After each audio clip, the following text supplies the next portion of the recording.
لە سەروەختی ئاشتیدا ئەگەر ئاشتێکی ڕاستەقینەش هەبوو بێ هەروەها وەک بارێکی باویش لە سەروەختی شەڕیشدا هیچ کاتێک زەمینەیەکی هاوبەش لە نێوان گوتارەکانی ئیسرائیلی و فەلەستینیەکانیشدا نەبووە.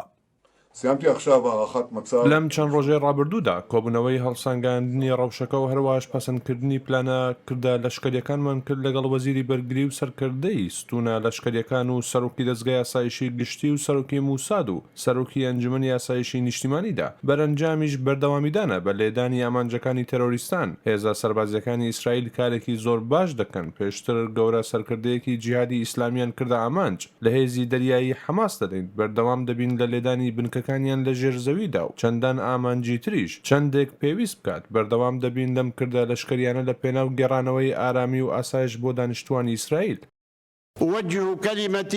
ئەم وتارەم ئاراستەی ئەمریکا و ئیسرائیل دەکەم. بەس ینی بەس وازمان لێبێن و بڕۆن بەردەوام دڕکی ناوچاوتان دەبین. ئێمە نیشتیمانی خۆمان جێ ناهێڵین، وڵاتی خۆمان جێ ناهێڵین. هەر ئەمڕۆ کۆتایی بێنن بە داگیرکردنی نیشتیمانەکەمان نەکسبەی. خۆشهاتنەوە بۆ چاوی واشنگتن. تەوەری بەرنامەی ئەم هەفتەیەمان تەرخانە بە قەیرانی ڕۆژهەڵاتی ناوەڕاست بۆ ئەو مەبەستەش میوانداری دکتۆر هەردیمێد پسپۆڕی کاروباری ڕۆژهەڵاتی ناوەڕاست و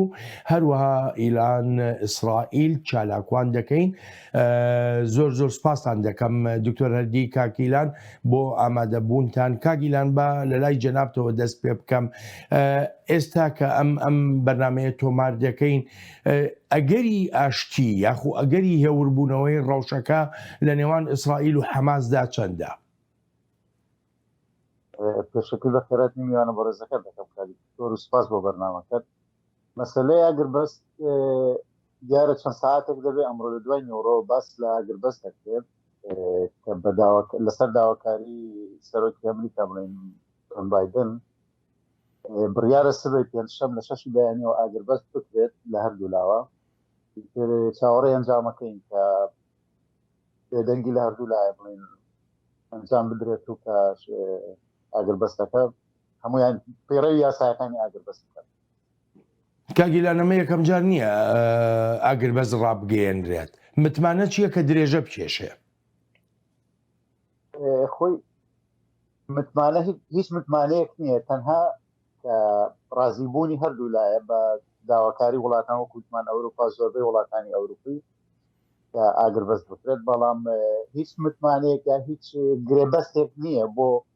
نشکاندنی ئاگربەستەکە. زۆر جاری ترەوە ڕووی داوە کە چەند سعاتی ئاگربەست بۆ یا شۆی ڕۆژێ بەردەوامە دوای ئەوە دیسان هێرشەکان دەست پێکردێتەوە. دکتۆر هەردی جەنابەت چ جۆرە ڕوانینێکت هەیە لەسەر ئەم شەڕە؟ یعنی یەکێ لە پرسیارەکان ئەوەیە بۆ لە ئێستادا ئەمە ڕووەدا؟ لە ڕاستیدا پێشەی وڵامی ئەم وڵامی ئەم پرسیارە بمەوە من پێم وایە دۆخی ئەم بڵێن کێشەی نێوان فەڵەستین و ئیسرائیل کێشەیەکە لە قۆناغی هودنەیە، هەمیشە لە قۆناغی هودنەیە دەژین، دواتە لە قۆناغی کاژین نە شەڕە نە ئاشتیە. بۆیە لە دۆخەکە زۆر لاتولاوازە لە هەموو کاتێکانی بەلای شەڕ ئەتوانێ بەهنگێ بکەوێ شەڕ هەڵگیرسێ دووبەرەشی دروست بێ ململانێ دروست بێ واتە دۆخەکە دۆخیشی هەمیشە ناسکە بۆ چکە چارەسەری شاتە ئێستا چارەسەری شێوەتەوە دۆزراوەتە دۆخەکە بەنەسیمەوەتەوە. لە ڕاستیدا بەپێی ئەو زەلالەنی کە من هەمە ئەم گرفتێکی ئێستا ڕوویاوە لەم دۆخەیە زۆر ئاڵۆزە، ینی پەیوەندی هەم بە دینامیشی ناوی ئیسرائیل و دینامیش ناوی هەیە فەڵەستینەوە هەیە و هەر لە هەمان کاتە کێشەکە کێشەیەکی هەر بەتەنیا سیاسیش نییە وەکۆی کە لە خەڵک گیاندراوە لە خەڵک بەتایبەتی میدیاکان هەمیشە ڕەهاندە سیاسەکەی زەحکراوەتە کە گوایە ترێمە لە شەڕێکی سیاسی ئەینەمانە، بەڵام خۆی شەڕەکە ڕەهاندی تریە بۆ نمونەی شەڕ ڕەهاندەکانی ئەم ململانەی کە ئێستا دروست بۆ ڕەهاندێکی یاساییە چکە گروپیشی جوولەکەی بڵین تا ڕادێک تونڕەون لە ماوەیە کەیسی جوڵاندووە کە گەڕانەوەی چەند خانوویەکە لە یەکێ لە گەڕەکانی غەزە. ئەمە کەس ئەم خانوانە خانووی چەند خێزانێکی جوولەکان کە پێش ساڵی 1940 داگیر کراوە ئەمانە جاری شکایانەوەی ئەم خانوانە بگەڕێنەوە و لە ڕۆی یاسایی و لە دەرگام کەیسیان بردوێتەوە. ئەمە بڵین ئەمە بردوێتەوە کەیتر ویستوان ئەم ماڵانە بگەڕێنەوە لێرە وردە گرفتەکە هەڵگیرساوە، بەڵام خۆی ئەمە یەکێکە لە تخمەکانی بڵین هینە داویچش و دۆخەکەی وروژاندووە دەنا دۆخەکە هەمیشە دۆخێکە لەکە وەکو گوتم دۆخی شیلاتە لە نە ئاشتیە نەشەڕە و دۆخێکە کە هەمیشە ئیتر موادەدە بۆی کە لە هەموو کاتێکە بکەوێتە نێو ململانی و شەڕ و ئاژار و ژێڕیەوە بێگومان دۆخەکە لەم کاتەشە وەکو لە پرسیارەکەتان ئێوامەژتان پیاوەیە کە بەڕای من پەیوەندی هەم بە هەڵبژاردنەکانی فەڵەستینەوە هەیە بچکەوە حەماسە هەیبێ هەمیشە پەیوەندیەکانیان ئیسرائیل بۆ قۆزنەوە بۆ بەهێزکردنی ناوی خۆیان ناو پشتگیری فەڵەستینەکان بەدەستبێنەوە لەمڕۆ پێم وایە تا ڕادێک سەرکەوتوو بوون هەم لاوازی فتح ئاقۆزنەوە هەم ئەم ململانی ئاقۆزنەوە و بە هەمان شێوە بۆ ئیسرائیلەکانش هەروایە ئێستا بۆ لە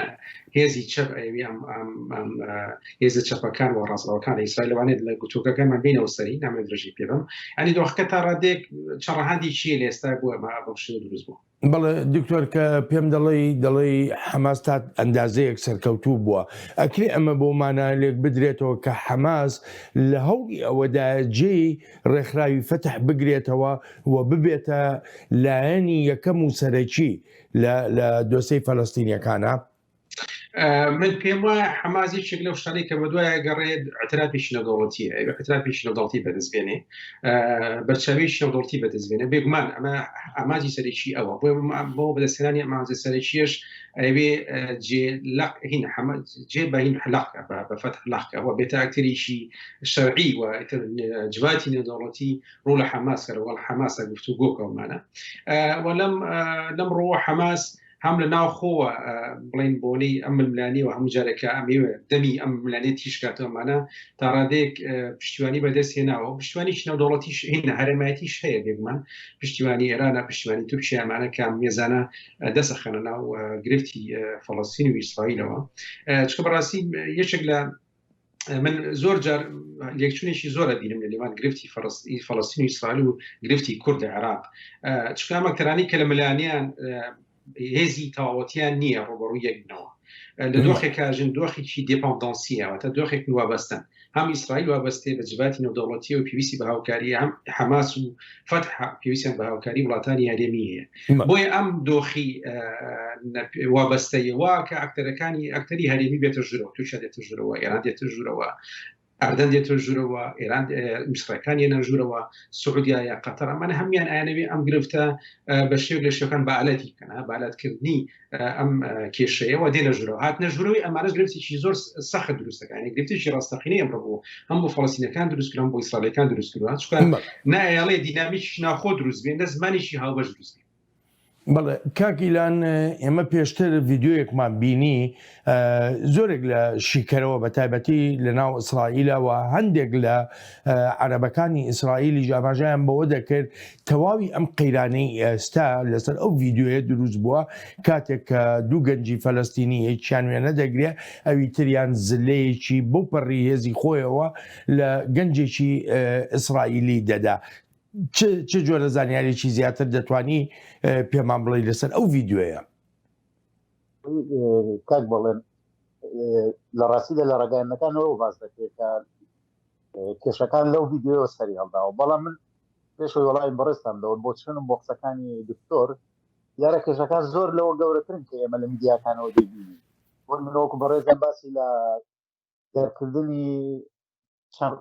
داگیرکردن وەکو خۆیاڵە داگیرکردن چەند خانەیە بکات لە یروشەلایم بەڵامەوە ڕاست نییەوە ئەوە شتێکە تەنها لە ڕاگەیاندنەکانی وڵاتانی عەرەبیەوە باسەکرێت لە تۆڕە کۆمەڵایەتەکانەوە باسەکرێت ئەگەر ناوە زۆر دوورە لەوە بەڵام مەسەلەی ئەو ڤیددیۆیە ئێمە هەبێ بگەڕینەوە زیاتر بگەڕینەوە دواوە کە ساڵانێکی زۆرە دوایمین جەنگ کە کراوە لە نێوانی ئیسرائیل و گروپی تیرۆریستی حەماسە کە لە ساڵی 2015 بوو وەتای 14 بۆ 15 کە شەڕێکی 50 ڕۆژە بوو لەو کاتەوە حەماس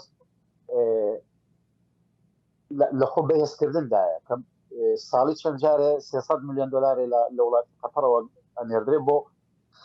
خەڵکی هەژاری غەزا بۆ خەڵک ئەنێردرێ بەڵام ئەوان لە چی سەرفەکەن لە دروستکردنی ڕۆکێت و لە هەڵکەندنی ژێرخاک بەڵام ئەوان حەماس لەو کاتەوە ساڵانێکی زۆرە ئیش بەسەرەوە کاکە پشێوی یا بڵێن سەرنجی عەرەبەکانی 47 کە پێیان ئەوترێ عەرەبی ئیسرائیل کە بە ئاین ئیسلام و هاوڵاتی ئیسرائیلیشن بۆ سەرنجی بۆ لای خۆیان ڕابکێشن کە دیارە من نەتوانم بڵێم لەوەدا سەرکەوتوو بوو کە بینیمە لە ڕەمەزانە لە مانگی ڕابردووە کە ڤیدیۆ دروست بۆی بەڕێستان باسی کرد لە تیکتۆکە بڵاو بۆ کە زلەیەک لە کوڕێکی یەهودیە دەن لەناو قتارە لەو ڤیدیۆ گروپێکی یەهودیش هەمان لە تۆڵی ئەوە هێرشیان کردە سەر عەرەبێک ئیتر ئەلەوە شتەکان تەشەنەی کرد و زیاتر بڵاو بۆ تا خۆم دەقەی کە ئێمە سەقساکەین تەنانەت لەو ناوچە عەرەبیەکان ناوچەکانی کە یەهودی لێن کە ئێوارە داهات ناتوان سەردانیە بکەن لەو شوێنەوە تێپەڕی ئەگەر نا یەهودی بێ لێ ئەدرێ عەرەب بێ لێ ئەدرێت هێچ شەکرێتە سەری جا بۆیە شتەکان زۆر لەوە گەورەترێک کە ئێمە ئەیبینین ینی ئەتوانم بڵێم زیاتر پلانی ئێرانە جیهادی ئیسلامی حەماس وەکو شەترەنج بەکارێنەهێنێت ئەوانش گروپێکی تیرۆریستین ئەو جار حەماس و جیهادی ئیسلامی کە ئێستا و شەڕایەکەن هیچ پاڵپشتێکی ناودەوڵەتیان نییە ڕاستە خەڵک وڵاتان پاڵپشتی هاوڵاتیان نەکات بەڵام ئیسرائیلیش شەڕی نییە لەگەڵ هاوڵاتیانی فەڵەستین بەڵکو شەڕێکی لەگەڵ تیرۆریست دیارە ئیسرائیلیش وەکو وڵاتێک مافی خۆیەکی سەروەری وڵاتەکەی بپارێزێت کە ئیسرائیل وڵاتێکە بە یاسای ناودەوڵەتی وامزان هیچ وڵاتێک ئەوە قبول ناکە کە گروپێکی تیرۆریستی هێرش بکاتە سەر هاوڵاتەکانی بە موشک و بە ڕۆکێت ئەو پارێزگاری لە خۆی نەکات بەڵام کاگیلان ئەگەر یارمەتیم بی هێرشەکانی ئیسرائیلیش بۆ سەر شاری غەزە هێرشی هەڕەمەچین ینی لە باڵەخانەکانەدا لە ناو خەڵکی سیڤیلەدا ینی ئەمە کێشەیە بەس ئێمە ئەبێ بزانین ئیسرائیل زۆر دەسە ئەبارێزێت لەبەرەوەی چەکدارەکانی حەماس ئێمە بەڵگە زۆرە ینی دەیان ڤیدیۆ هەیە کە چەکدارەکانی حەماس لە ناو مزگەوتە لە ناو مەکتەبە لە ناو ماڵە لە ناو حەوشەی خەسەخانەیە موشکتان ئاراستە ئیسرائیلەکە باشیش ئەزانێت دوای هاویشتنی موشکەکان بەرەوە ئیسرائیل فڕۆکەی ئیسرائیلی ئەو شوێنە وێرانەکات ینی وەشتێکە خۆمانی زانینەوە خەڵکی غەزە ئەیزانێت بۆیە ئیسرائیل زۆر دەستە ئەپارێزێتەوە تەنانەت ئەتوانم بڵم خەڵکی غەزە زۆر لە من باشتر ئەزانێت بەڕاستیەکان هەڵبەتە بەڵێ ئەگەر یارمەتیم بێ ئەلبەتە ئەم قەیرانە کاردانەوەی نێونەتەوەی زۆری بە دوای خۆی داهێناوە ئەمریکا بە نیگەرانیەکی قوڵەوە لە ڕەوشی ڕۆژهەڵاتی ناوەڕاست دەڕوانێت و بەڕێوەبەرایەتیش لە ئێستادا دەڵێت هەموو هەوڵەکانی خۆی دەخاتە گەڕ بۆ هێورکردنەوەی ڕەوشەکە. دەستگاکانی ئەمریکا وزارەتی بەرگری و هەروەش وزارەتی دەرەوە لە پەیوەندیدان لەگەڵ هەموو هاوشانەکانی خۆیاندا نەک هەر تەنها لەگەڵ ئیسرائیلدا بەڵکو لەگەڵ ناوچەکەشدا پرسیارەکە لەوەدایە چۆن دەگەینە خاڵێک بۆ کەمکردنەوەی هێرشەکان بەتایبەتیش ئەو هێرشە موشکیانە کە بە هەڕەمەکی دەکرێنە سەر دانیشتووان و توێژی زیاتریشمان دەبێت و هەر تەنها قسەمان لەگەڵ ئیسرائیلیەکاندا نەکردووە لەگەڵ میسر و عەرەبستانی سعودیە و وڵاتی تریشدا قسەمان کردووە و بەردەوامیش دەبین. لە کۆنگرێسی ئەمریکاشدا پشتیوانیەکی گەورە بۆ سیاسەتەکانی بەڕێوەبەرایەتی هەیە. پێم وایە سەرۆک بایدن وەڵامی گونجاوی خۆی هەبووە بۆ تەواوی ئەم دۆسیەیە. ڕاستیەکەش ئەوەیە کە ئێمە پەیوەندیەکی نزیکمان لەگەڵ ئیسرائیلدا هەیە. ئاسایشی ئیسرائیل بۆ ئێمە دۆسیەی ئاسایشی نیشتمانیە و وەک وڵاتێکی دۆست و وەک وڵاتێکی دیموکراتی لە ناوچەکەدا. سەرۆک بایدن لە ڕۆژانی بەرایی بەڕێوەبەرایەتیەکەیدا دارایی بە بڕی 200 میلیۆن دۆلاری بۆ فلستینیەکان جێگیر کردووە. ئەم ڕەوشە نابەسرێتەوە بە فلستینیەکانەوە بەڵکو تایبەتە بە حەماس. بەلای ئەمریکاوە پاراستنی مافی گەلان گرنگە بەبێ ڕەچاوکردنی ئەوەی چ لایەنێکە لە شەردایە. ئەمریکانی گەرانیەکی گەورەی هەیە سەبارەت بەم توندوتیژیانە و بەرزبوونەوەی ئاستی توندوتیژیەکان سەدان کوژرا و بریندار هەن منداڵ لە ژێر داروپەرودا دەرهێنراونەتەوە هەروانی گەرانین لەسەر ئەوەی ژیانی ڕۆژنامەوانان و کارمەندانی تەندروستی دەخرێتە بەرمەترسی ئیسرائیلی و فەلەستینیەکانیش وەک هەموو گەلانی تر مافی ژیانی پارێزراویان هەیە ئەمە شتێک نییە ئیسرائیلیان فەلەستین دابینی بکات بەڵکو مافێکی بنچینەی مرۆڤە. داواکانی ئەمریکا لە ئیسرائیل و هەروەها لە فەلەستینیەکانیش دوو ڕەهەندی هەیە بۆ هێورکردنەوەی ڕەوشەکە. to defend itself. ئیسرائیل مافی هەیە داکۆکی لە خۆی بکات هەرگیز بەراورد ناکرێت لە نێوان ڕێکخراوێکی تەرۆریستیدا کە بە هەڕەمەکی هێرشی موشەکی دەکات لەگەڵ وڵاتێکدا خەڵکی خۆی لەو هێرشانە دەپارێزێت هەر بۆیە داوا لە حەماس دەکەین دەست بەجێ هێرشە موشەکیەکانی ڕابگرێت هەمیشەش وتومە بڕوام بەوەیە ئیسرائیل وەک وڵاتێکی دیموکراسی ئەرکی زیاتری لە ئەستۆیە تا چی لە توانایدا بێ بیکە بۆ پاراستنی خەڵکی سڤیل لە هاوکاتی داکۆکی لە خۆکردنیشی. دکتۆر هەردی بەڕای جەنابەت ئەمریکا دەتوانێت ببێتە خاڵی یەکلاکەرەوە لە قەیرانی ڕۆژهەڵاتی ناوەڕاستدا؟ لە ڕاستیدا من کەمە گرفت لەسەر یەکلاکردنەوە هەیە ینی ئەمریکا ناتوانێت گرفتەکەی نەیەکلا بکاتەوە من بەستی بکات چونکە لەگەر لەسەر هەر لە سێری مێژووی ئەو کێشەی بکەی و مامەڵەی ئەمریکا لەگەڵ کێشەی ئیسرائیل و فەڵەستین هەر لە سەرەتەوە تا ئەمڕۆ ئەمریکا 42 جار ڤیتۆی لە بەکارهێناوە لە سەبارەت بەم دۆسیە و هەمیشە ویستێتی ئەو دۆسیە لەژێر باڵی خۆی دابی و ئەوان ئیدارەی ئەم دۆسیە بکەن بەڵام شتەکان وردە بەرەو ئاڵۆزی دەچن چونکە لە پێش لەم ڕۆژانەی پێشوو ئیداری ئەمریکی و بایدن بەڕاستی هەڵویستیشی نەرمیان هەبووە و یەکێک لە هەڵویستەکانی ئەو لە سەرەتاوە و بایدن گوتی ئیسرائیل مافی خۆیەتی پارێزگاری لە خۆی بکە کە دەڵێن مافی خۆتی پارێزگاری لە خۆی کامە بۆی لە زمان دیپلۆماسیە دوو مانای هەیە یەکەم بۆ مانایە دێکە ناکرێت فشار لەسەر ئیسرائیل دروست بکرێ ئەمە یەک دووش بۆ مانایە دێکە ئیسرائیل هەڕەشەی دەکراوە پەلەمار دراوە ئەو ئەتوانێت پارێزگاری لە خۆی بکە بەرحاڵ بەڵام وەکو جەناب شەنەوانی ئاگادار بن لە ئەمریکا ئەمڕۆ فشارێکی یەکجار زۆر ناو حزبی دیموکراتی دروست بە تایبەتی لایەنی چەپ و چەڕەوەکان فشارێکی یەکجار زۆریان بۆ بایدن هێناوە یانەوەی بایدن زیاتر بێتە پێشەوە و بە زمانێکی زیاتر ڕوونتر قسە بکەمە لە کاتێکدا ئەمریکا فشارێکی ناوخۆ دروست بووە کە زیاتر بێتە پێشەوە لە هەمان کاتە فشارێکی نێودەوڵەتی و هەرێمیش دروست بووە چونکە لە بیرمانە چینیەکان 16 مانگ داوایان لە ئەنجومەنی ئاسایش کرد کە هەڵویستی یەکانیان هەبێ هەمویانەوە داوای ئەو بکەن ئەم لانەیە بۆستی و چینیەکان وا خەریکە دێنە پێشەوە ڕاستی چونکە چینش هەرچەندی ئەزمموی چین لە ڕۆژهەڵاتی ناوین زۆر کەمە لەگەڵ وڵاتانی عەرەبی و لەگەڵ فەڵەستین و ئەمانەیە لە بیرمانە چین لە 2006 لە وڵاتانی بۆ نمونە حەماسی وەکو ڕێکخراوێکی تۆریستی نەناساندووە هەتا ئێستاش نەناساندووە و بەڵام لە 2023 و پەیوەندی چین و ئیسرائیل زۆر گۆڕا ئەمڕۆ چین بە گرنگیەوە لە ئیسرائیل دەڕوانی و ئیسرائیل تاکە وڵاتێک لە ڕۆژهەڵاتی ناوین کە پێگەی هینی هەیە پارتنەری هەیە ینی وەکو هاوپەیمانیەک سەری ئیسرائیلەکە چین بۆی لە هەمان کاتە ئیسرائیلی بەلاوە گرنگە بە تایبەتی لە 2013 بەداوا چونکە لە 2013 بەدامان خەریکی دروستکردنەوەی ڕێگەکانی ئاوڕێشمەند لەمڕۆ ئیسرائیل بۆوان گرنگە و لە هەمان کاتە تاوکو ئێستاشی لەگەڵا ئەم هەڵویستێکی مرۆییان هەبوو سەبارەت بە فەڵەستین و وڵاتانی فەڵەستین و ئەمانە بۆیە چین ژەیە بێتە پێشەوە لە هەمان کاتە کۆمەڵی کەناڵی تر دروستەوە بڕم لە مستەما ئاگام لێ فەڕەنسا و مسرەکان بە تەمانەوانشدا لای خۆیانەوە خەریکن یانوێ کەناڵێکی گفتوگۆ دروستکەنەوە میسر و قەتەر لایەکەوە تورکیا لای خۆیەوە ئێرانیەکان لایەکەوە ئەنی چەندەها کەناڵ دروست بووە بێنە پێشەوە بۆی ئیدارەی ئەم دۆسیە بن بۆ ئەمریکیەکان لەمڕۆوە فشارێکی زۆریان لەسەر فشارێکی ناوخۆیی هەرێمی و نێودەوڵەتی و ناشانێ ئەم دۆسیە لە دەستی خۆیان دەربچێ بۆ ئێمە پێم وایە ئەمریکیەکان بەم زوانە لەوانەیە هەڵویستی ڕوونتریان هەبێ و هەوڵ بن گرفتەکە بەتایبەتی ململانێتە بۆستی ینی بچنەوە خانەی بچینەوە دۆخی پێش و دۆخی پێشترەوەتە چیوەتە دۆخی هودنە نەشەڕ ناشتی بەڵام بن بەس باوەڕ ناکرد. بەڵێ کاگیلان ئیسرائیل ئەتوانێ دڵنیایی بدا بە کۆمەڵگەی نێونەتەوەیی بە بەڵگەوە کە ئەم شەڕی ئێستا هەیە شەڕی دژی تێرۆریزمە نەک شەڕی دژی فەلەستینیەکان؟ بەڵێ بە دڵنیاییەوە تەنانەت دوو ڕۆژ پێش ئێستا کە چەند ڕۆژە پێش ئێستا ئەو باڵەخانەی کە سوپای ئیسرائیل تەقاندیەوە کە بنکەیەکی ڕاگەیاندن بوو بەڵام لە ڕاستیدا بنکەی ڕێوەبردننی چالاکە سەربازەکانی حەماس بوو. دوو ڕۆژ پێش ئێستا داوا لە ئیسرائیل کراوە بۆەوە لە ڕاگەیانەکانە من بیستومە کە بەڵگەکان بنێدرێت بۆ نەتەوەی گرتوەکان کە وەزیری بەرگری خۆی بەڵگەکانی وتی هەمومان ناردووە ئێمە شەڕمان لەگەڵ تیرۆرە لەگەڵ هاوڵاتی ئیسرائیل نییە ئەنی دایان ڤیدیۆی تر هەیە کە فڕۆکاوانەکان چالێکەکان جام نادا لەبەرەوەی کە خەڵکی مەدەنی نزیکە لەوێەوە تەنانەت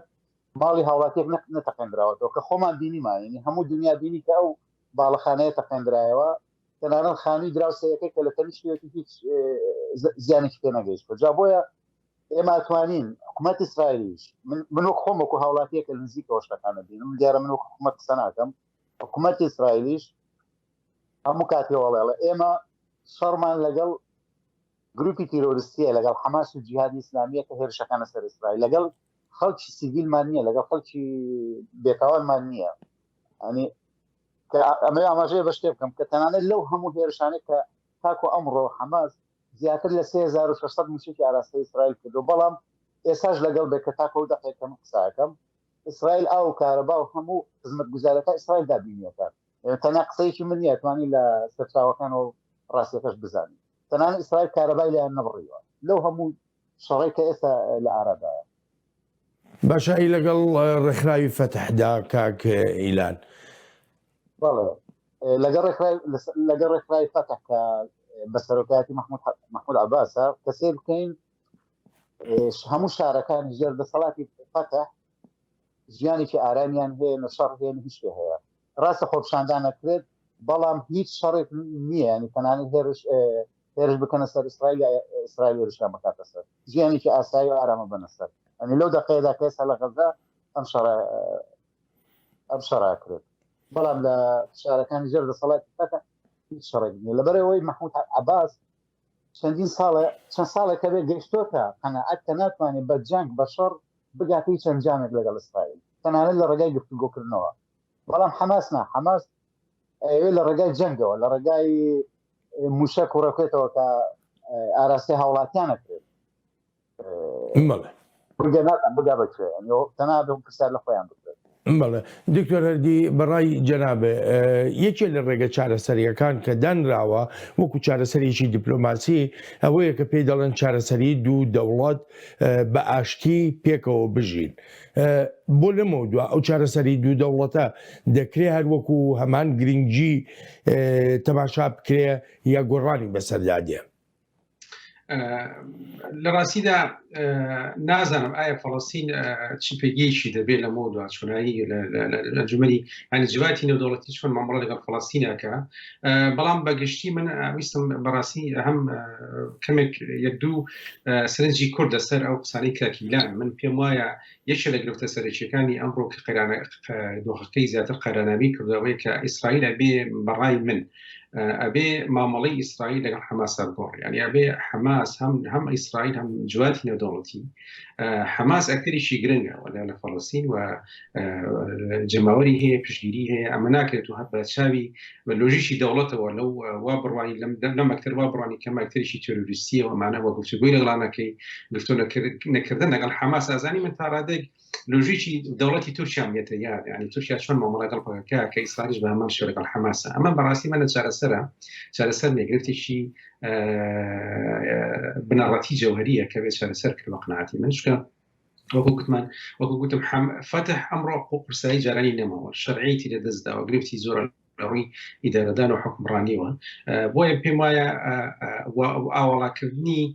کەناڵی گفتوگۆ لەگەڵ حەماسە چکە حەماس بەڕاستی حەماس چی دەبێت حەماس دەیەوێت ئیسرائیل و جواتی نێودەوڵەتی دانی پێدەبنێ واعترافی پێ بکرێت بۆی بێشە لە ئەکتەری گفتوگۆکەر و بێتە سەرمێس ئەمە هیچێک لەو شتانەی کە پێم وایە ئەرشەی لە مۆدوەکانی لەسەر بکرێت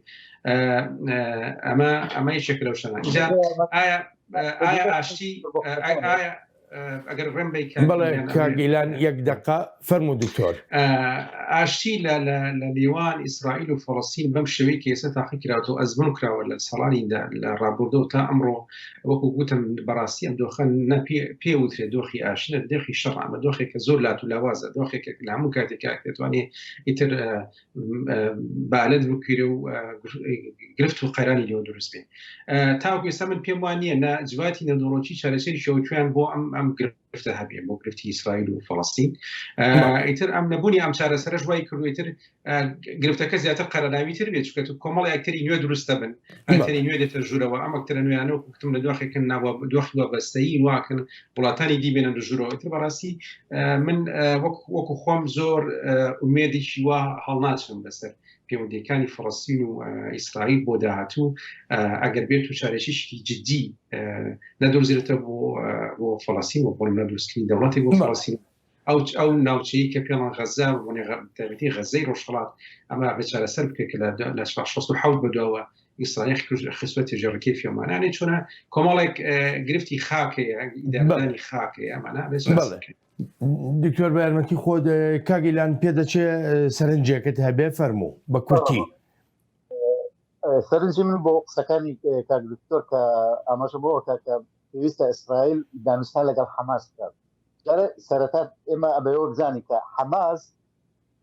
ئیسرائیل وەکو دەوڵەت ناناسێت تاکو ئێستا ئامادە نییە دانوستان یا دان بنێ بەبوونی دەوڵەت ئیسرائیلە. یعنی تۆ لەسەر بنەمایەکی دانوستان لەگەڵ یەکێکی کە دانانێ بەبوونی تۆیە. ئەوان تەنها باس لە ئازادکردنی فەلەستینەکەن واتە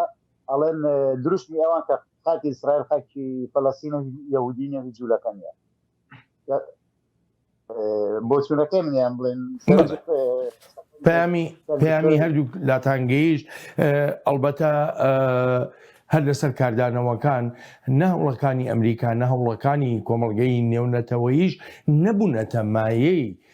ڕەوانەوەی نیگەرانیەکانی فەلەستینیەکان.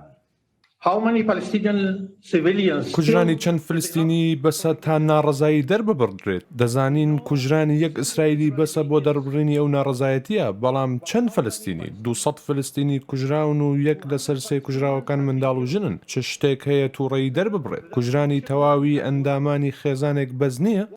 ئەگەرچی جیاوازی ڕوانین هەیە لە نێوان وڵاتانی جیهاندا سەبارەت بە ڕەوشی ئەم شەڕانە و هەروەها هۆکاری شەڕەکانیش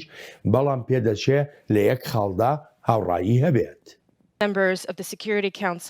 هەموو ئەندامان ئەنجومەنی یاسایش وەک دەبینن داکۆکیدا کۆتاییێنانی بەرەنگاربوونەوەی چەکداری دەکەن هاوڕاشن لەسەر ڕەچاوکردنی تەواوەتی یاسا نێونەتەوەیەکانی مرۆڤایەتی و هەروەهاش ڕێگەگرتن لە زیانی لێدانی خەڵکی سڤیل پێویستە دیالۆگی ڕاستەوخۆ دەست پێ بکات لەگەڵ هاوکاریەکی کاریگەری کۆمەڵی چوارلایەندا وەک تەنها میکانیزمێکی دانپێنرا و لەسەر ئاستی نێونەتەوەی بۆ پشتیوانی لە پرۆسەی سیاسی نێوان ئیسرائیل و فەلەستینیەکاندا. بەتوندی ناڕەزایی دەردەبڕین بەرامبەر بەکارە تێرۆریستیەکانی حەماس و ڕێکخراوە تێرۆریستیەکانی تر کە دەبێت دەستبەجێ و بۆ هەتایە هەندان و موشەگرتنە ئیسرائیل و خەڵکی سڤیلی ئیسرائیل ڕابگرن. ئیسرائیل مافێڕەوای خۆی هەیە تا داکۆکی لە خۆی بکە بەڵام گرنگیشە ئیسرائیل هەموو هەوڵێک بدات تا زیانی گیانی لەناو خەڵکی سڤیلدا نەبێ. ناڕەزایی دەردەبڕین لەسەر ئەو هێرشە موشکی هەڕەمەکیانەی لە غەزەوە بە ئامانج دەکرێنە سەر دانیشتوانی سڤیل لە ئیسرائیل و بە هەمان شێوە هێرشی تۆڵەکردنەوە بۆ سەر غەزە بۆتە مایەی مینەتی و گیانە دەستدانی خەڵک بە ژن و منداڵیشەوە. ئەمریکاش پێشنیازی تایبەتی خۆی هەیە بۆ هەر چارەسەریەکی دیپلۆماسیانە بۆ ئەم قەیرانەی ڕۆژهەڵاتی ناوەڕاست. هەر پێشنیازێکی دیپلۆماسی ئەم دیدوو بۆ چوونە بەرەو پێش بەرێت ئەوە ئێمە پشتیوانی دەکەین ئێمە دەخوازین و ئامادەیشین بیکەین بەڵام لە بەرەنجامدا کەوتۆتە سەرلایەنەکان تا بڕیار لە ئاگربەست بدەن هەر ئاگربەستێک بکرێت بە پێناسەکانی خۆیان دەیکەن و ئێمەش ئامادەین بۆ پشتیوانیکردنیان ئێمە ماندوو نەناسانە لە ڕێی کەناڵە دیپلۆماتیەکانەوە کار دەکەین و پێویستیشە ڕەهەندی هێوەرکردنەوە و کۆتاییێنان بە تونند و تیژەکان بەرەو پێش بەرین. دکتۆر هەردی زۆربەی وڵاتانی جیهان داوا دەکەن کە پێویستە یەکەم حەماس هەموو هێرشەکانی خۆی ڕابگرێ وەکو ئەوی بڵێ هاوڕاییەکەیە لەسەرەوەی کە هۆکاری ئەم شەڕانە حەماسە. حەماس چۆن دەتوانێت دانوستاندن لەگەڵ کۆمەڵگەی نێونەتەوەیی بکە؟ بەڕای من باستەمی نازانم گفتوگۆکردن لەگەڵ حەماسەوە احترامکردن بە حەماسکە بەڕێستان ئەگەر دقەتان نابێ ئێستا ئەوە تقریبان لەم چەند ساڵی پێشوو ئەمریکیەکان بە شێوەیەکی چڕ گفتوگۆ لەگەڵ تالیبان ئاکەن ینی تالیبانیشێک لە واکتەرانی کە تا ئەم ساڵانی دوایی وەک واکتێریشی تۆریست ناسرا بوو واکتێریشی دژە دەوڵەت بوو ئەمانە ئێستا گفتوگۆی لەگەڵ ئاکرێ و جاریشکە خەریکی احترافی شەرعی بەدەستێنی لە ئەفغانستان و گەڕانەوە بۆ دەوڵەت وەمانە وای من ئازمونەمانەیە ئازمونی تالیبانمانەیە لەگەڵ ئەمریکا و جواتی نەدەوڵەتی من پێم وایە لەم ڕۆواشێ ئازمونیشی واش لەگەڵ حەماسە تاقیب بکرێتەوە بۆنە لەگەڵ حەماسە دابنشن جواتی نەدەوڵەتی وە هەوڵ بن کاگیان باسیەوەی کراڵێ حەماس ئەترا بەهین ناکە بە ئیسرائیل ناکە من پرسیار لەوە لە خۆم دەکەم من بەڕاستی نامێ بم بەرگری لە کەس بکەم وەکو ئەکادێمێکم وێکایشی ئەمە وارێک گفتوگۆ بکەم هەموو پرسیارەکەی منەوەی ئایا ئەمە نەبوونی ئەم اعترافەی حەماس بە ئیسرائیل لەبەرەوە نییە کە ئیسرائیلش اعتراف بەوە ناکە من پێم وایە ئەمە مەسەلەکەی حەماس هەر لەوە بیانی بەدای وایە ئەگەر ئیسرائیل وەکو ئەکتەرێکی شەرعی بیناسیێنێ و لەواسی ئەوش ئیتر هەوڵەکانی بگۆڕێ و هەڵوێستی بگۆڕێ ڕوانگەکانی گۆڕێ بۆ سەبارەت لە بەرامبەر ئیسرائیل. من بە قەناعەتی من یەکێک لە چارەسەرەکان ئەوەیە کە لە دوای ئەم جەنگە کاریشی وا بکرێت کە لەگەڵ فتحە حماسش بهێنێتە ژوورە، بەڵام بە کۆمەڵێ هەلومەرجەوانی کۆمەڵێ مەرج هەبێت کە حماس ئەبێ چەکدار نەبێ، حماس نابێت ناکاتە هەموو ناکاتێک بێتە هەڕەشە لەسەر ئاسایشی غەزە و ئیسرائیل و فەلەماری سیادەی دەوڵەت نەدا. ئەمانە هیچێکم پێ لەو چارەسەرانەی کە ئەشی لە ئێستاوە ئیشی لەسەر بکرێت. بەڵێ کاک ئیلان، ئێستا زیاتر ڕەهەندێکی ئاینی بەم شەڕانە درێت، نازانم هاوڕای لەگەڵ ئەو دیدوو بۆ چوونەدایان نا؟ نا، منەوە باڵا ئەزانم لەبەرەوەی کێشەکانی فەڵەستین و ئیسرائیل کێشەیەکی ئاینی نییە، نە کێشەیەکی نەتەوەییە. لەبەرەوەی ئێمە کەسێکی لەم کاتەدا کام شەڕەیە لەبین ئیسرائیل و حەماسا، هیچ وڵاتێکی عەرەبی بە فەرمی پشتگیری یا وڵاتێکی ئیسلامی خۆی بە خاوەنی ئەو کێشەیە نازانێت یا پشتگیری حەماس بکات. ڕاستە وەکو مرۆڤایەتی وەکو مرۆیی لە هەموو دنیای پشتگیری و خاوخانی بۆ خەڵکی فەڵەستین دەرەبڕێت. منیش پێم ناخۆشە خەڵکی بێتاوان بێتە قوربانی، بەڵام کێشەکە کێشەیەکی ئاینی نییە کە بە تایبەت کە ئێمە سەرنج دەین لە ڕاگەیاندنەکانەوە لە تۆڕە کۆمەڵایەتەکان بە تایبەتی کورد کێشەکانی کردوتە مەسەلەی جیهادکردن لە غەزە. بەڵام کە من نامێن ناوی کەس بهێن و هیچ لایەن و حیزبێکی سیاسی کوردستان، بەڵام سێرێکە ئێمە بەرپرسی حیزبی هەیە لە تۆڕە کۆمەڵایەتەکانە، هەموو سەعاتی هەموو پێنجدەقەی پۆستەیەکات داوا لە گەنج و لاوانی کوردەکە کە بچن بۆ فەڵەستین بۆ غەزە بۆ جیهادکردن. بەڵام لە هەمان کاتیشدا کە خۆی خەڵکی دووسکوڕماتوی ئاوارە بۆ ماڵ و خان و سەرۆت و ماڵ داگیر کراوە لە سلێمانی نیشتەجەیە. باشە کە تۆ جیهادەکەی بۆ ناچی پێش هەموو شوێ جیهاد لە ماڵەکەی خۆت بکەیت بۆ خەڵک هەر نەدەیت، یا بۆ خۆ پێشەوە خەڵکە ناکەیت بۆ مەسەلەی جیهادکردن. بۆیە منەڵێم کێشەکان زۆر جیاوازن لەوەی کە ئێمە لە ڕاگەیاندنەکان یا لە تۆڕە کۆمەڵایەتەکانی بینی. کێشەکە پێش هەموو کێشەیەکی دینی نییە، لەبەرەوەی کە سیر بکەیت لە سەرەتاوە وتیان ئیسرائیل ڕێگە نادا وڵاتیان بچن لە ڕەمەزانە نوێژ بکەن لە قودس لە مزگەوتی ئەقسایە، بەڵام شتێکی هەڵەیە. یعنی هەموو دنیا شەزانێت کە پارێزگاریکردنی ئەقسا کە پۆلیسی ئیسرائیلی لێ خۆم دەیان جار ویستمە بچمە ناو ئەوێ تەنها بۆ بینین، ڕێگەیان نەداون پۆلیس وتیانە تۆ ئیشت بۆ چێشتنەوە. بەڵام خەڵکەکە ئیسرائیل ڕێگە نادات، بەڵام هەموو ڕۆژێت تەنانەت لە شارەکانی ترا من خۆم دەیان جار لایڤم کردوتەوە کە لەناو تەلەڤیڤ بە بانگ دەدرێت، پێمی هاوتووە کۆمەت ئەنووسێت ئەڵێ خۆم بە چای خۆم ببینم بڕواناکەن، وتمە کاکە بەخوا من نیمە بانگ دەدەم جامە بەستم تێدەگەم.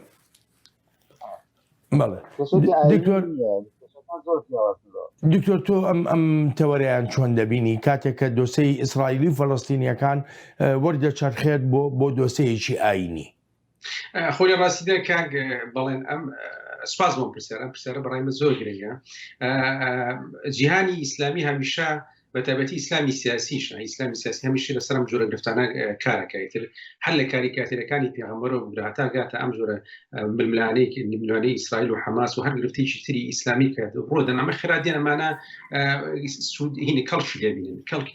کەڵشی لێبینن بۆ بەڕای من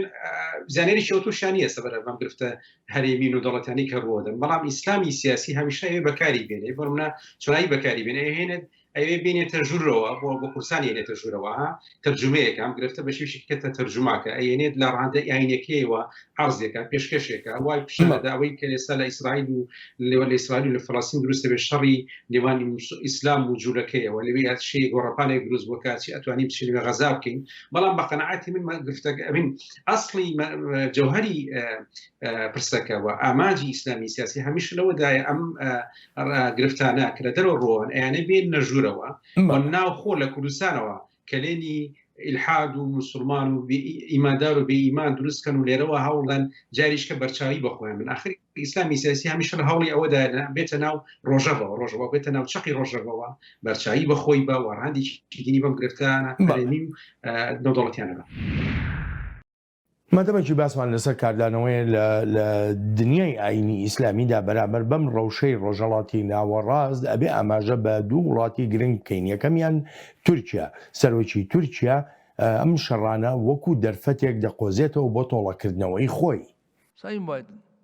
بەڕێز بایدن تۆ لایەن یارمەنیەکانت گرت لەسەر ئەوەی پێدەگوترێت جنوسایت. ئێستا بەداخەوە بەدەستە خوێناویەکانت مێژووی ئەم ڕووداوە دەنووسیتەوە. ڕووداوی هێرشە ناڕەوەکان بۆ سەر غەزە کە بوونەتە مای شەهیدبوونی سەدان هەزار کەس. لەگەڵەوەشدا کە تورکیا ساڵانە بایی چەندان ملیار دۆلار بازرگانی هەیە لەگەڵ ئیسرائیلدا و باڵێزخانەی هەردوو وڵاتیش لە لای یەکتری هەیە، بەڵام سەرۆکی تورکیا وڵاتی ئیسرائیل بە دەوڵەتی تێرۆر ناودێر دەکات. ظالم ئیسرائیلی درەندە. ئیسرائیل دەوڵەتی تێرۆر بە شێوەیەکی درەندانە و بێ ئاکارانە هێرش دەکاتە سەر موسڵمانەکان لە ئورشەلیم کە هیچ ئامانجێکی تریان نییە بێجگە لە پاراستنیە و شوێنانەی بە پیرۆزی دەزانن و ماڵەکانیان کە هەزاران ساڵە خاوەنیان و نیشتیمانیشیان. کۆماری ئیسلامی ئێرانیش لەو بڕوایەدایە دەوڵەتی جوو لە قۆناغی ڕووخاندندایە. ئەم هەوڵانە ئیسرائیل ناگەنە هیچ کوێک. داڕمانی بزوتنەوەی دوژمنکارانەی زایونیزم دەستی پێکردەوە بەردەوامیش دەبێت بەبێ وەستان. کاگیلان کاردانەوەکان چۆنە لە ئیسرائیل بەتایبەتی لەسەر هەڵوێستەکانی تورکیا و ئێران؟ دیارە مەسلەی ئێران ئەو خۆمان هەموو وەزانین ئەو بۆ 40 ساڵە چێت کە ئێران ئەو قسەیە کات بۆ مەسلەی لەناوبردننی دەوڵەتی جوو یا دەوڵەتی ئیسرائیل یا سڕینەوەی لەسەر نەخشە. بەڵامەوە شتێکە کە تەنها قسەی لە ڕێگاینەکان وەرگرتن. ئیسرائیلیش هیچ گرنگێک بەو باسە نادات بە ئازانێت ئێران بەرنامەی چییە بۆ ئیسرائیل و تورکیاش وەکو خۆ ئاماژە پێکرد کاک بەڵێن تورکیا و ئیسرائیل دیارە وەکو دوو وڵات پەیوەندیی بکەیان هەیە، پەیوەندی سیاسی ئابووری سەربازی لە هەموو ڕۆیەکەوە پێویان هەیە. بەڵام کە سیر بکەین تورکیا کە پشتگیری بۆ فەڵەستین دەرەبڕێت دیسان من ئەڵێمەوە ئەبێ هاوڵاتیانی فەڵەستین جیاب بکەینەوە لەگەڵ حەماس. جا بۆیەوە دوشتی لێک جیاوازن. بەڵام ئیسرائیلیش هیچ گرنگی بەوە نەداوە. این بەڕاستی لە ڕێگاینەکانەوە بۆ باسانە من نەمبیستەوە هیچ قسەی لەسەر نەکراوە. بەڵێ.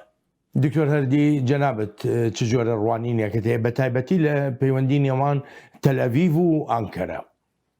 بێگومان هەمومان ئەزانین پەیوەندی نێوان تورکیا و ئیسرائیل پەیوەندیەکە لە ڕووی ئابووری و بازرگانی و ئاڵیوێری بازرگانی و ڕۆدۆر بەدڵی بازرگانی و لە لوتکەدایە بەڕاستی و لە بڕەوە هەردوو دەوڵەت هیچ گرفتیشان نییە بازرگانی لەگەڵێکتری دەدەکەن. بەڵام لەسەر ئاسی سیاسی هەردوو دەوڵەت شلێکتری تێ دەگەن. ئیسرائیل ناتوانێت ڕێبەوە بگرێت کاجە بۆ منە ئەمڕۆ ئاکەپە و ئەردۆگان کەڵک لەم جۆرە ململانیانە هۆر نەگرن لە ڕۆژڵاتی ناوی چکە ئیسرائیلی ئازانیوە هەمووان دەزانین کە ئەمڕۆ ئەردۆگان دەیەوێ وەکو لێدەرشیپ وەکو سەرۆشی جیهانی ئیسلامی سونە خۆی فەرزکە خۆی بسەپێنێ وەکو بڵین نوێنەری ئەم دنیایەوە تاقە قسەکەری ئەم دنیایەوە خۆی پیشانە ململانیشی سەختە هەم لەگەڵ میسر هەم لەگەڵ عەرەبستانی سۆڤەتی. بۆیە ئەمە پەیوەندیی بەناوخۆی تورکیاشەوە هەیە. توشکە پێگەی جەماوەری و کۆمەڵایەتی ئەردۆگان زۆر لاواز بووە. حزبەکەشی بامان شێوە بۆ هەڵبژاردنەکانی داهاتوو ئەردۆگان پێویستی بەم جۆرە هینانە هەیە قۆستنەوەی ئەم جۆرە ململانیانە هەیە بۆی وای نیشانە کە بەڕاستی ئەو پارێزگاری لە ئاینی ئیسلام و جیهانی موسڵمانانە دەکەوە نوێنەریەوە ئەمڕۆ ئەو نوێنەریەوەانە لە هەمان شێوە ینی هەمان لۆژیک ئەم لۆژیکە سیاسیەوە تا بە خەڵک وەرگرتن ئەم جەملانانە بۆ ئێران شەڕاست دەکات. ئیران باسیەوەی کراڵێ زیادە 40 ساڵ ئێرانەکانە سەرەوە کارەکەن هەنووی ئیسرائیل بسڕنەوە لە کاتێکە لەوەتی من بیرم بێ ژۆم لەوەی ئیسرائیلەکان ئەیرانەکان دەیانوی ئیسرائیل بسڕنەوە. بەڵام پیشی ئۆتۆشیان نەکڕە بەڕاستی ڕاستە لە ژێرەوە هاوکاری چەکداری حەماسەکەن و حزبوڵاکەن لە لوبنان بەران ئیسرائیل. بەڵام ئەمانە بەکار دێنن بەڕاستی بۆ کۆمەڵ ئەنجیدای هەرێمایەتی یانوێ لەسەر ئاسی هەرێمایەتی وەکو ئەکتەری گەورە و گرنگ خۆیان بنوێنن. دکتۆر هەردی کاگیلان زۆر سپاسان دەکەم بۆ بەشداریتان لە بەرنامەی ئەم هەفتەیەی چاوی واشنگتندا. سپاس و پێزانینم. سپاس و بەڕێستان. ئەلبەتە ئازیزانم سوپاسی بێپایانم بۆ ئێوەی خۆشەویستە کە تا ئێستا لەگەڵماندا ماونەتەوە تا بەیەگەیشتنەوەی داهاتوومان لە هەفتەی ئایندەدا ڕێز و خۆشەویستی ستافی بەرنامە هەروەهایی خۆشم بەڵێن ساڵح بەسەر بفەرمونون هەر لە خۆشیە جێتان بێڵی.